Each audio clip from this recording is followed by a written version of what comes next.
As we draw a close to 2024, the women's division in NXT has been hotter than ever, with featuring Roxanne Perez, Thea Hale, and new additions like Julia and Stephanie Valker. The NXT women's division is as hot as it's ever been, and today we're going to be discussing all of that.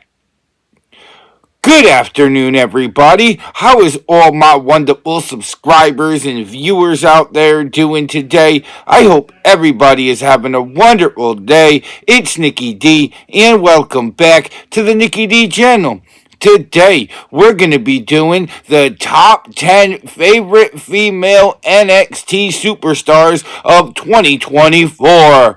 Who's your favorite NXT women's superstar of 2024? Let me know down in the comment section below. And don't forget to like the video, share the video on social media, and smash that subscribe button so you could be notified of when I drop my next video. Other than that, I hope everybody is having a wonderful evening, and without further ado, let's get to number 10, Julia. Julia has just recently shown up in NXT at the tail end of 2020 or the last 3 or 4 months, and man, has she hit the ground running.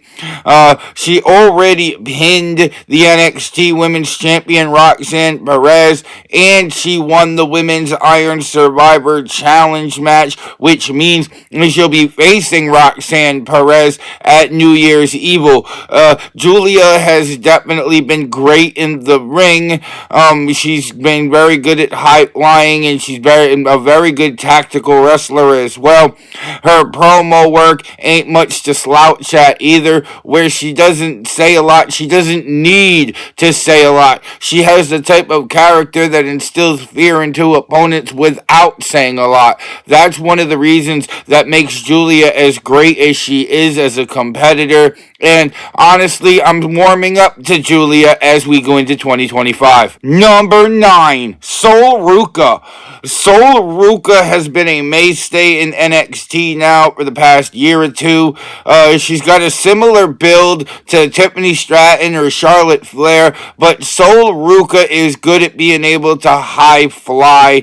That's one of the unique qualities of Sol Ruca. She is a tall, slim competitor that can fly well. Sol Ruca has definitely been building her craft, and I really think that she is going to be a name to watch out for in NXT in 2025. I think Sol Ruca's potential is through the roof, and I really think that Sol Ruca is going to make a big name for herself. But honestly, she's been in a lot of good matches, and I really think that she could take off and take NXT by storm in 2025. Number 8, Thea Hale. Thea Hale spent most of 2024 being a part of Chase University, and honestly, I think that having Chase University be over now is really going to help Thea Hale in the long haul.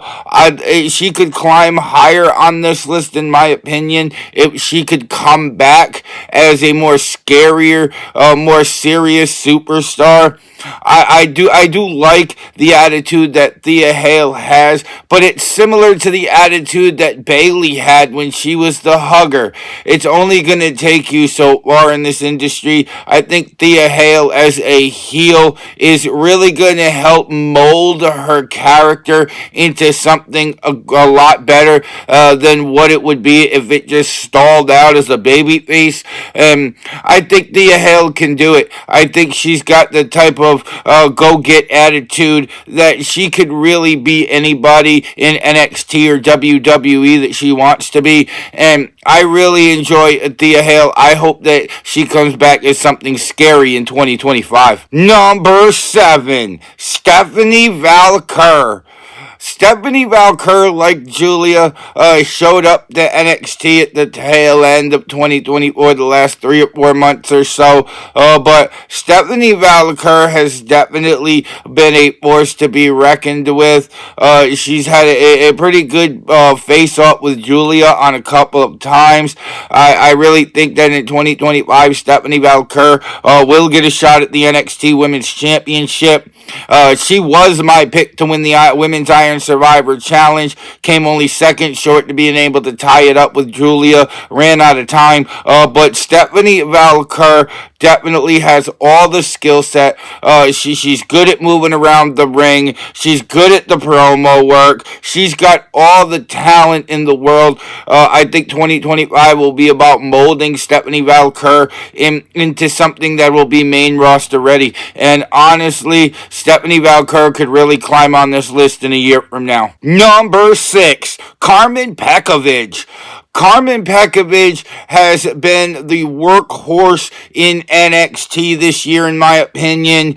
Every Tuesday night, Carmen Pekovic is always in a match, always flying around the ring, getting better and better. Those kicks to the head that she can deliver, she's getting more and more accurate with them. And honestly, I really love to see her work in the ring. She's honing her craft in a way, and she's just getting so much experience in 2020. I can't wait to see what the future has in store for Carmen Pekovic.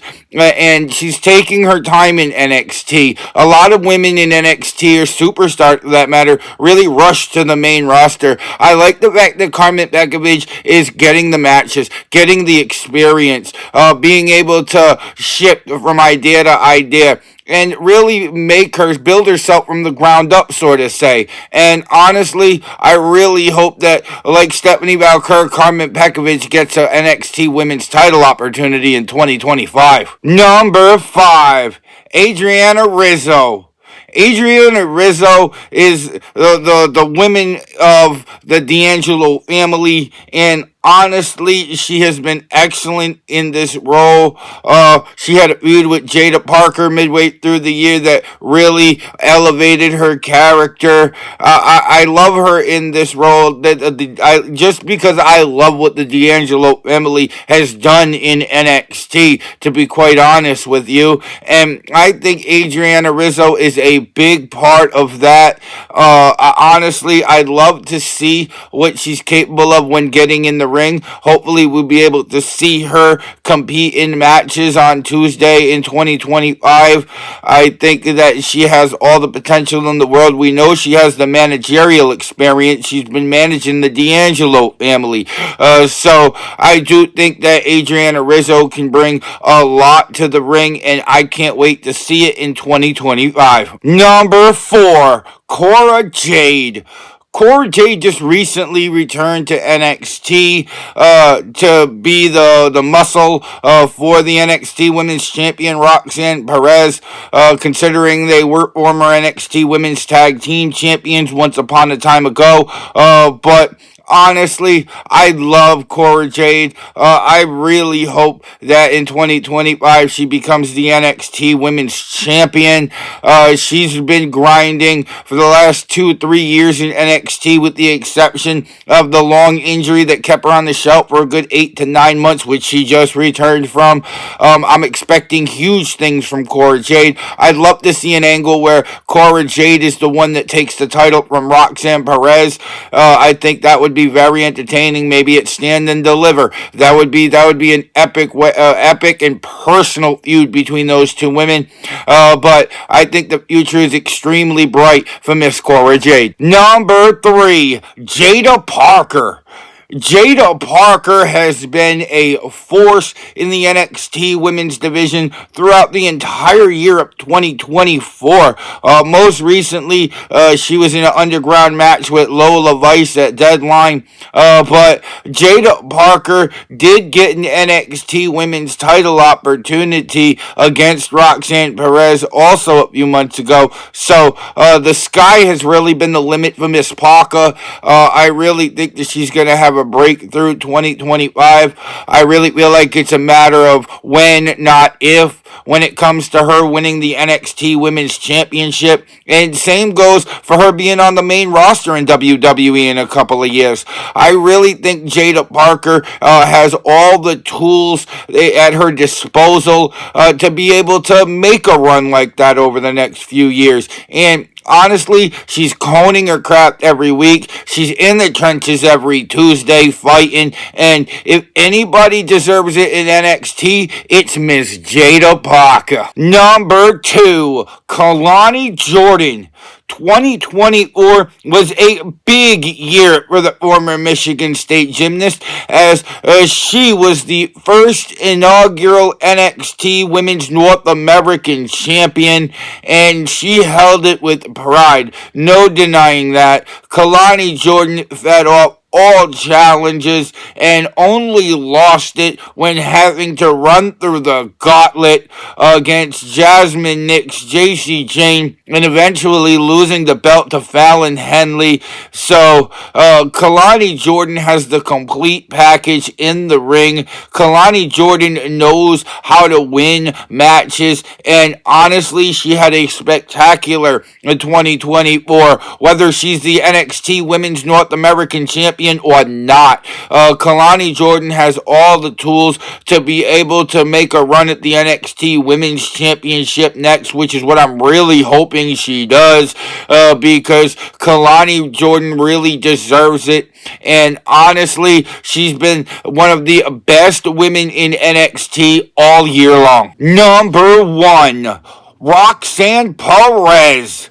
Who else would it really be? 2024 was the year of the prodigy in the NXT women's division. There is no denying that. Roxanne Perez made this year hers. She won the NXT championship at the start of the year. I believe she won it at Stand and Deliver, and she's been champion all year long, taking out Jordynne Grace, taking out Jada Parker, taking out any superstar that has stepped in the path of Roxanne Perez. Dirty tactics or not, she has gone in as champion and she has come out as champion. Now, more recently, she's got Cora Jade helping her keep the NXT Women's Championship.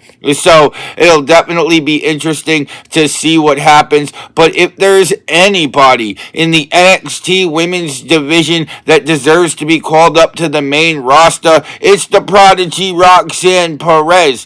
And that's why she, in my opinion, is my favorite female NXT superstar of 2024. And that was my top 10 favorite female NXT superstars of 2024.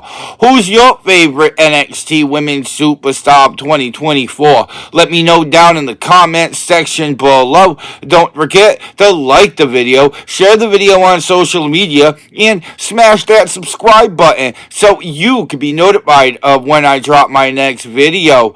And if you want to see some more of me, Nikki D, then go check out another one of my videos, because I got hours of content that'll keep you entertained well into the evening. With that being said, I hope everybody has a wonderful evening. I'm Nikki D. This is the Nikki D channel, and I will see all y'all beautiful people next time.